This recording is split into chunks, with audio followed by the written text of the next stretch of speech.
Good morning, YouTube family and friends. Hope you had a good week. I made it through doctor appointment and procedure week. Made it through mostly unscathed.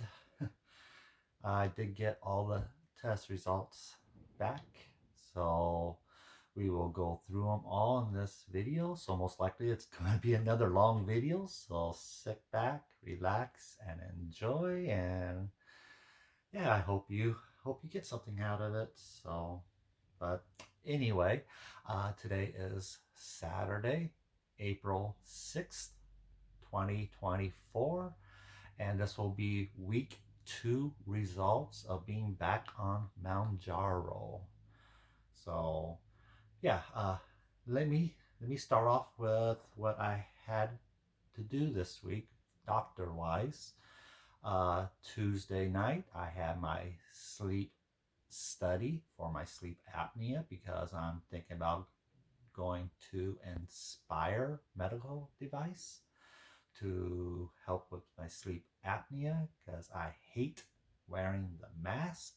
I sometimes take it off in my sleep and don't realize it, and so that's not good. So I pretty much qualify for it, except I needed to get a new sleep study done. My last sleep study was 4 years ago, and they wanted a sleep study that was within a year. So we went ahead and did another sleep study this past Tuesday night. And I just woke up, and as you can see, mark lines from the CPAP mask. I gotta wear it so tight to try to keep it from leaking, and it still leaks on me. So it just, God, I hate wearing that mask. That's why I'm looking into this Inspire device. I have a picture of it, what it will look like once implanted. So I have that at the end of this video. So watch till the end, and you'll see some photos of some of the stuff I'm talking about here today. So, but anyway, uh, last sleep study I had done was back in July of 2020. At that time, my weight was 300 pounds, and the results of that one showed me at moderate sleep apnea. Uh, the total RDI, which is kind of a combination of your AHI and some milder symptoms while you sleep. Your AHI is kind of like your sleep apnea, your apnea events, plus your some other apnea events. I don't know the wording of that. And that's another measure. So you get your apnea events, your milder apnea events, and then your other milder type of stuff, but stuff that still affects you. That altogether is your RDI number. And my RDI number from back in July of 2020 was 21.8, which puts it in moderate sleep apnea stage. Let's see, the numbers are if you're below 5 per hour, you're normal, no apnea. If it's 5 through 15, then you're mild sleep apnea. If you're 16 through 30, you're moderate sleep apnea. And then if you're over 30, then that puts you in the severe apnea category. So keep in mind, that was 300 pounds back in July of 2020 when I had that last sleep study done. Well, this week I weighed in at 235, and you would still think, no, well, that much weight down between the two studies, you would think the apnea would be better. Well, you'd be wrong like I was, unfortunately. My numbers from the new apnea is now they did this apnea, they did it in two stages.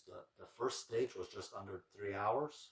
That was with no CPAP mask, no device to help me or anything. I just was sleeping with no assistance. And watch at the end, you'll see a video of all the wires and stuff, and then also the gookiness.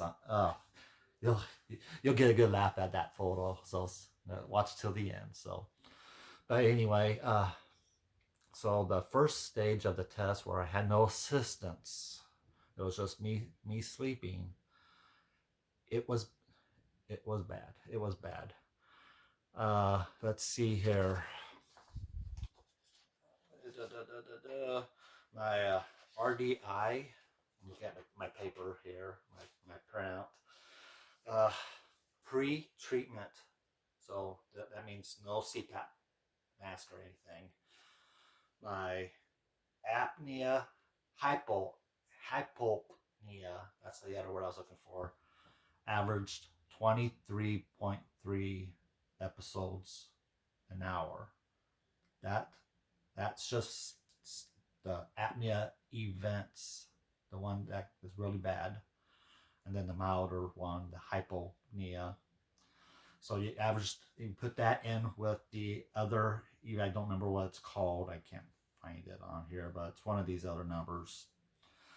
That gives you, combined with that, gives you your RDI number, and my RDI number was 41. So that means I'm severe sleep apnea now, which you gotta be kidding me. So, but I'm severe sleep apnea now.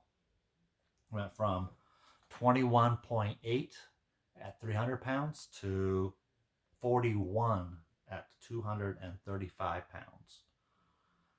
Make sense out of it. I can't make sense out of it. But okay, so at the last part of the test where they wake me up and they put my the CPAP mask on me, so I get assistance. So it's called post treatment. My numbers greatly improved. My apnea slash hypopnea index, it's called AHI, went from 23.3 down to 13 with the mask, CPAP mask. So it improved. My RDI number with the mask, CPAP mask, was also 13. So I had no other milder events in there. My RDI is strictly the apnea slash hypopnea index, which was 13. So RDI matched my AHI number, which is 13. So that means the CPAP machine is doing its job and it's greatly reducing the number of episodes. It reduced the AHI number and totally wiped out all the lesser events that happens that has less effect on you, but still they still have some effect on you. So CPAP does work. It's just some people can tolerate it, some people can't. I can't tolerate it. But anyway, what the doctor's office contacted me after they got the results in, and this result does mean that I meet all criteria now for that Inspire medical device. I still don't know if I want to do it or not. She is going to go ahead and send a letter of referral to the people, the doctor who does that device, and she said that office will get in touch with me to set up my initial consultation appointment. That way we can talk about it more and see if it's something I really want to do. I'm leaning towards yes, especially since I'm in severe sleep apnea category now. So I'm leaning towards yes on it.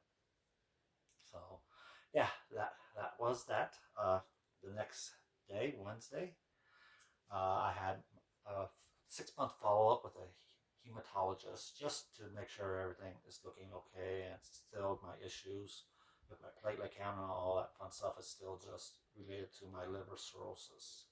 So they drew blood, and the blood work that they checked, they don't check everything that I need to get checked out. They're just the hematologist. So, but the numbers that they checked out were good. Uh, Not counting the platelet count, everything else that they checked was in normal range. So that's good news. Even my platelet count was good news, actually. It's still low, but it ticked up again.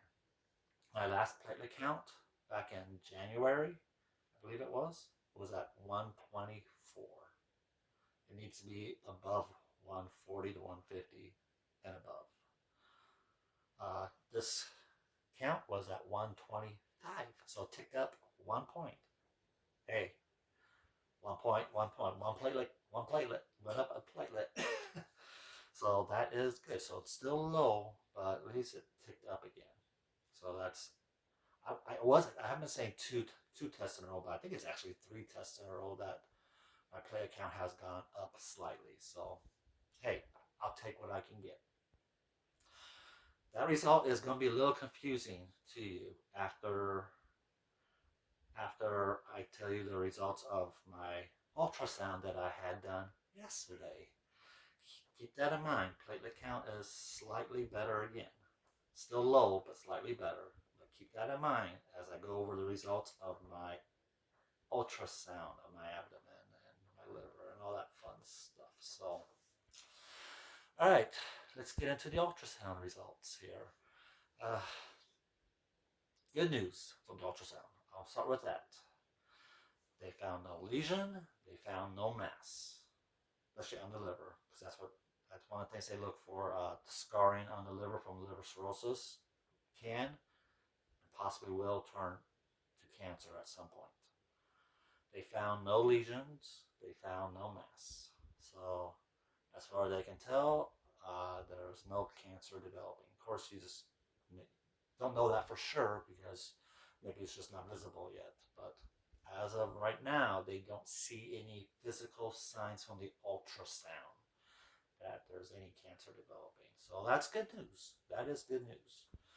So, and another good news, they saw no fluid build up in the abdomen, which is ascites. So that's the word I was looking for in my last video. Was ascites. That's when fluid builds up in the abdomen when you're in the end stage of liver cirrhosis. So there's no ascites and there's no fluid buildup. So that's a positive. So I try to take some positives out of this ultrasound. So, okay. Uh, Now to get into some of the bad stuff from the ultrasound. The ultrasound showed the spleen has enlarged even further. So the spleen on the last ultrasound, I get ultrasound done every 6 months. So my last ultrasound was back in I think late October, early November, that time frame. And my spleen at that time measured 13.8, 13.6, 13.8, somewhere in that range. This ultrasound, my spleen measured 16, which is 16 cm. I think it means centimeters, 16 cm. So the spleen did enlarge more, which the bigger the spleen gets, the more platelets it pulls out of the blood as the blood filters through the spleen. The spleen pulls those platelets out. So that's the confusing part of it because my platelet count has increased. Not not great, just one, but it has increased. So the spleen enlarged, but yet the platelet count didn't decrease as you would expect as the spleen gets larger. That's the confusing part of it. Make sense of it for me, please. So I'm grateful that the platelet count slightly improved, but yet that the count contradicts the fact that the spleen got larger. Who knows? Who knows? Uh, Another part of it. I guess this is another. I forgot to say on the good part of it. The main portal vein velocity. That's the main vein that sends blood into the liver. That actually improved slightly as well. I believe the last measurement of the velocity was I think 18 point something, 18.3 or 18.6, something like that, centimeters per second. So it needs to be the range, this velocity of the portal vein into the liver, it needs to be between 20 to 40, somewhere in that range for it to be normal. This ultrasound measured it at 20. So right at the bottom of normal. So that improved slightly, which is good because the main reason I have the varices in the esophagus, the small little swelling of the vein, is because when blood just can't flow fully into the liver, it gets backed up. It looks for other paths back to the heart, and so the vein that flows through the esophagus that goes back to the heart will have increased volume in it, which causes the vein to swell in the esophagus because it's not made to hold that much blood flow, and so it swells. So that's good. That's good that the velocity of the blood flow into the liver has gotten better. So that hopefully that means I don't have to worry about that varices in my esophagus from getting worse. If that blood flow, that pressure of blood is decreased, hopefully. So that's a good thing. But that's also another confusing part to this ultrasound because if the velocity of the blood flow into the liver increased slightly, you would think, okay, the liver at a minimum hasn't scarred anymore. It's holding steady. That's not the case. The results show that this is the word for word. Liver demonstrated mild increase and heterogeneous parenchymal ecotexture. Ecotexture means the scarring. So it's pretty much the same, I believe, that the scarring has mild increase. So scarring, there's more scarring on the liver. So if there's liver showing signs of being more scarred than last time,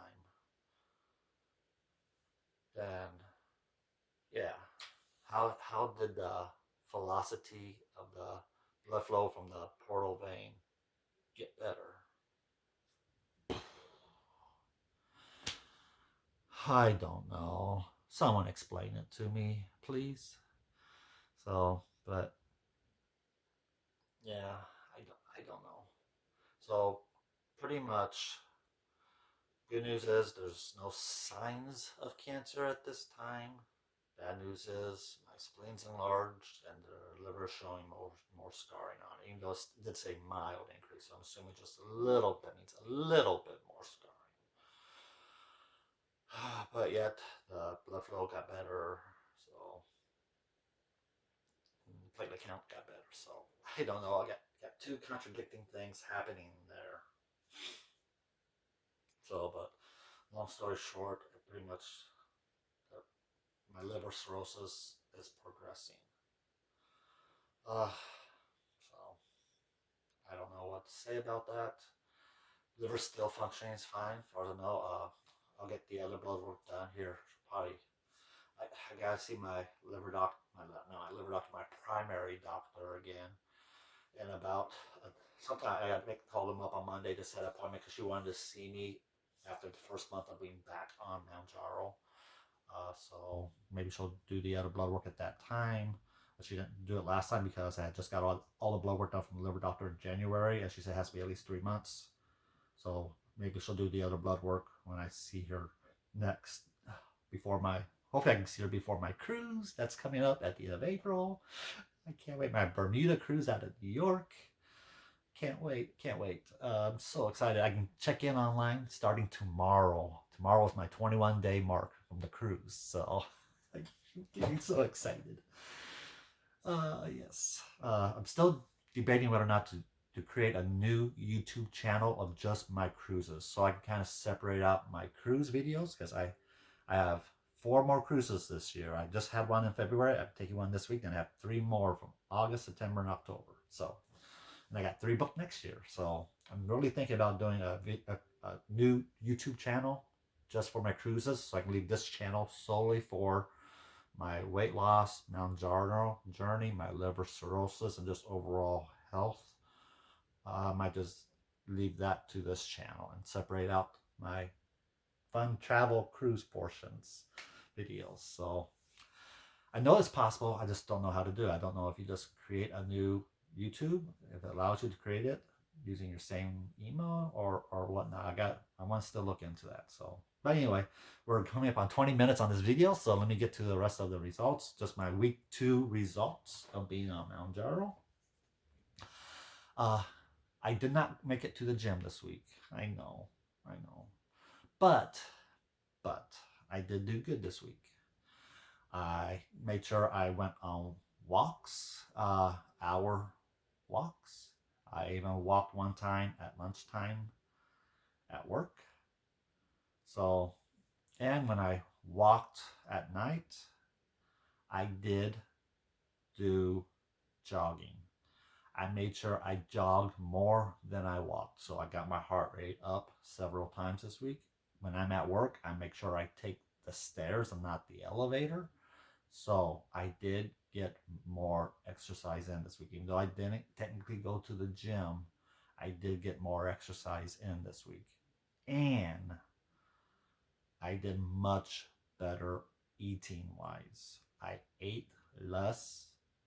I cut down drastically on my sweet intake. So that that was the biggest thing I needed to do was reduce the amount of sweets and reduce the amount of just junk food in general, like my potato chips. I love me my potato chips. And so I greatly reduced the intake of all that this week. So I think that helped out my numbers. So before I get to my weight this week, I'm going to test my blood. I got my fun poker here and my blood machine and my test strip. So let's go ahead and do that for you. I only do this once a week, Saturday mornings when I'm fasting because I just woke up a little bit ago, so I haven't ate. And technically, I didn't eat anything since like 3 o'clock yesterday afternoon. I didn't eat supper last night because I worked till 4:30, and then after 4:30, I logged in to my Uber app and I drove Uber from about 4:50 until about 4 o'clock in the morning. So I drove 11 hours last night, and I did not eat supper. So it's okay. Doctor says you can do intermittent fasting. That's what I did. I treat it as my intermittent fasting, so which is good for people with diabetes. So, all right, folks, which finger I did that finger 2 weeks ago? I did this finger last week. I can still see a little dot from my poke. So should I do this one, or this one? I usually don't do the thumb. I don't like doing the thumb. So let's do this finger. So got my alcohol wipe, so I can wipe off the alcohol, wipe off the germies with the alcohol swipe. Blow on it to dry it a little bit. Okay, gotta help with the blood, get the blood flow into the tip of the finger. All right. So I'm gonna get the test strip into the machine. Hear that little click. All right. Now the fun part. I hate this part. Ouch, ouch, ouch, ouch, ouch. All right. There's blood.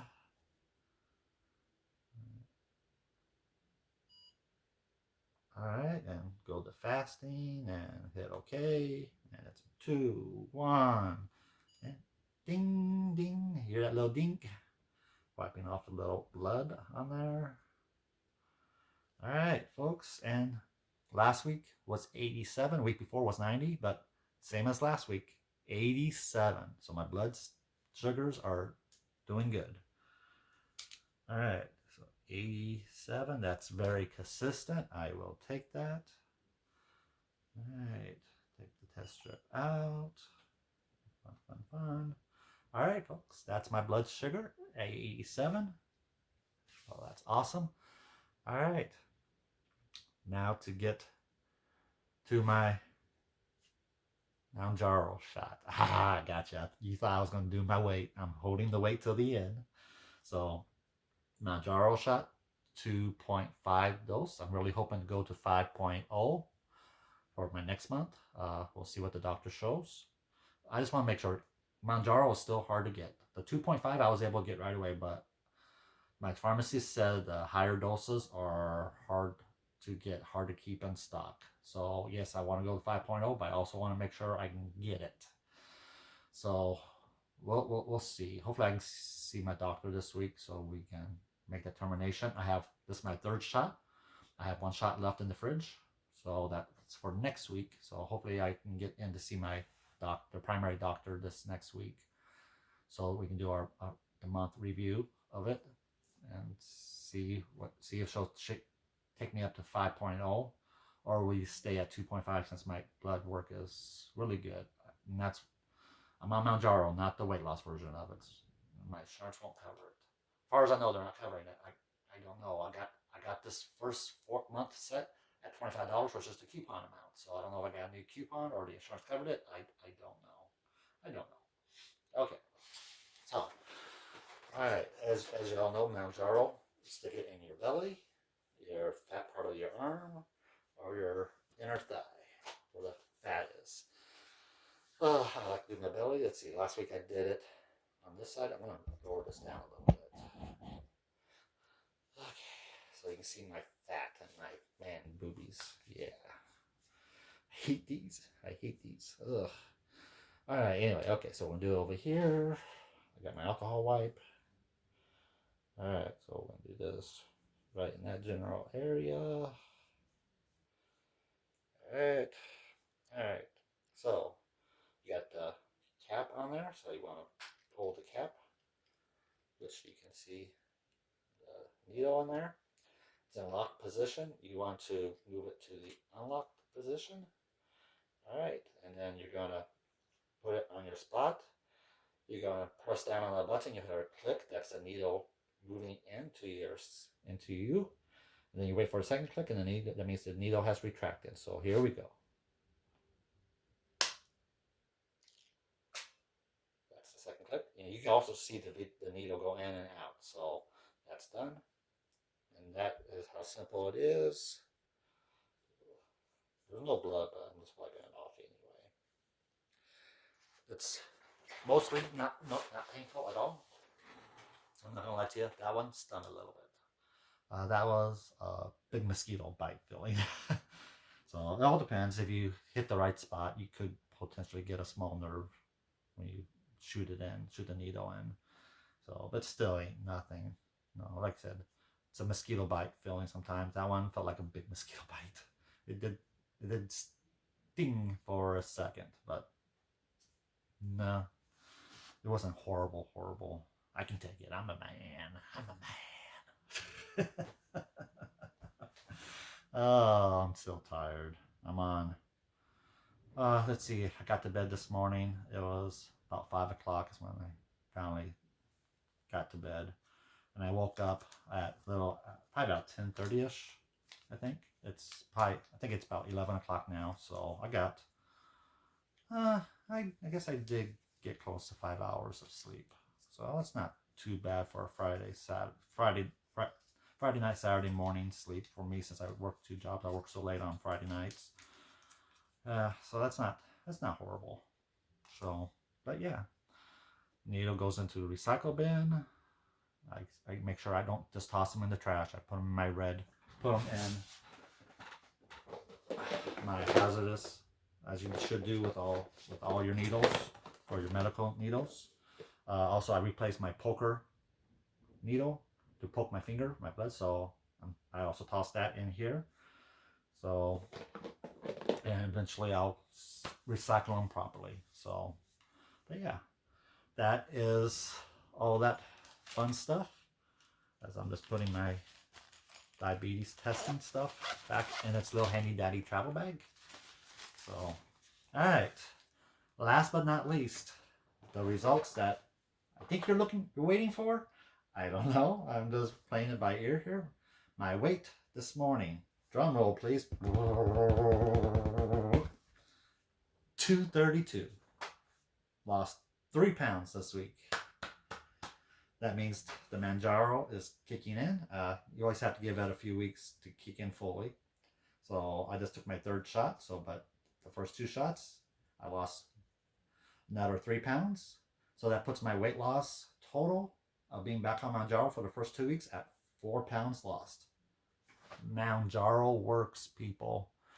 If you're diabetic, Mounjaro and Ozempic to an extent also works. I'll give Ozempic also works for diabetes as well. It's just not as strong of a weight loss thing. You can have weight loss on Ozempic, but for me, my personal experience, I have much better results of a side effect for weight loss on Mounjaro. So yeah, week 1 I lost 1 pound. This week 2 results I lost 3 pounds for a total of 4 pounds lost. So yay, because I started back off on this journey at 236. So I'm now down to 232. Yay. So happy about that one. Get below, my goal is to get below 230 before my cruise at the end of the month. I fly out Saturday morning, April 27th to head to New York. And I'll stay one night at a hotel near the Pier 88 in New York, which is where the cruises set sail out of. So cruise leaves Saturday morning, April 28th for a 7-day cruise. We'll be at sea on Sunday night, all day Monday, all day Tuesday, then Wednesday morning, about 8 o'clock in the morning is when we dock at Bermuda port, and we'll stay there. See, Wednesday night, all day Thursday, and then Friday at 5 p.m. is when we'll leave the port. So it's pretty much 2.5 days stopped at Bermuda. So I got some excursions, but I'll get more into that on my videos when it comes to that. So then Saturday we leave. They say we leave port at 5 p.m. Friday, and then we're at sea Friday night all day Saturday. Then we arrive back in New York Sunday morning about 7 o'clock, 8 o'clock ish, somewhere around there. It's funny. It takes 2 days to get down there, but only one day to get back. I think what it is, they go slower on the way down there, so you enjoy your sea days. So I think it's a slower pace heading down to Bermuda, and then on the way back, they're like zoom. Okay, let's get these people off. We need fresh money. No, we need the new people with the fresh pocketbooks to get on the ship. So they go back faster. Well, okay, folks, I don't think I have anything else for you. On a serious note, I got my results back this week. I have to say I was down mentally. I won't say I'm depressed about it, but it's definitely a mood changer. Knowing that you done what you needed to do, you lost a good amount of weight, and what happened? Your sleep apnea got worse. You are now severe sleep apnea. You lost a good amount of weight, and to try to slow down the progression of your liver cirrhosis, and it got worse. Yeah, it didn't get worse as much. It's just a slight worse. So that's why I'm trying to convince myself. Okay, yeah, it showed more scarring, but it was just mild increase. Yes, your spleens enlarged, but yet your blood flow into the liver improved. Your platelet count improved. I'm trying to feed off the positives and not focus so much on the negatives like I tend to do. So, but yeah, I was a little almost depressed a little bit when I got these results in this week. Yeah, I'm trying to focus on the good parts of the test. I know that it's just keep doing what I'm doing. Uh, yeah, it might not totally stop progression of my liver cirrhosis, but the main goal, like the doctor says, is you do everything you can to slow it down. If I wasn't doing what I was doing, if I was still over 300 pounds, who knows where I'd be? I might be in end stage already. So that's what I'm trying to prevent. I'm trying to prevent end stage liver cirrhosis where I have to get to a point of needing a liver transplant. I don't want to do a liver transplant. I don't want to get to that point. Yeah, eventually I will need a liver transplant, but I don't even want to think about that right now. I don't want to think about someone else losing their life in order to give me a new liver, in order for me to get a new liver. I don't want to think about that. And who knows, when that time comes, hopefully 15, 20 years in the future, cross my fingers that they, they've come up with new advances. They can come up with pig livers or or artificial generated. The generation. They have manufactured hearts. I think so. Maybe at some point they'll be able to get a different type of liver, so you don't have to rely, because there's so many people on transplant lists that die before they get a transplant because there's just not that much going on. You have to have blood matches. It's just hard to get matched up, and like I said, your chance to survive and to move on comes at a great cost to another person and their family. It's just so sad. But then again, it makes, I know a lot of people who are that donate their organs, organ donation. You know, it's, I don't want to say it's helpful, but at least their loved ones know that, and they even know that they're helping someone else live. They're, it's like their loved ones live on in someone else when they donate organs. It's a great cause. I said that even before I got diagnosed with liver cirrhosis. Organ donation is a great thing to do if you're able to do it. I I would highly recommend it. There's such a need out there for organ donations that, if your religion doesn't restrict you from doing it, then I highly recommend that you sign up on your ID to be a organ donor, because you can save a lot of lives by being one. So that's my spiel. Okay. Oh, but this video is going on 37 minutes. Oh boy, this is going to take forever to load on YouTube. This is going to be like an hour at least load on YouTube. I don't know why it takes so long to load videos on YouTube, but anyway, stop talking, Sean. I need to wrap it up. Okay, that's it. That's all I got for you. You all be safe, be happy, enjoy life. Make sure you tell your loved ones you love them, because you just don't know when your number is going to be called. So, all right, I'm going to end it there. Happy Saturday, happy weekend, and we will talk at you later.